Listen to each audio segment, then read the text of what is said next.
Back to news. Rangareddy జిల్లా Attapur PS పరిధిలో గంజాయి బ్యాచ్ రెచ్చిపోయింది. ఇంటి ఎదురుగా మద్యం గంజాయి సేవించవద్దని చెప్పిన జుబేర్పై దాడికి దిగింది. గంజాయి బ్యాచ్ దాడిలో జుబేర్తో పాటు అతని తమ్ముడికి తీవ్ర గాయాలయ్యాయి.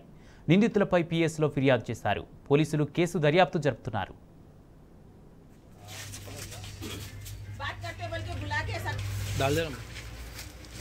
वॉल पे बैठे पूरे लाइन से वो दीवार लियो तो ये घर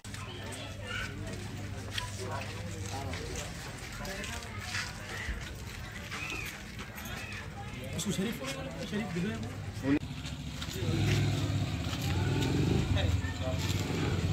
बैठकर गाना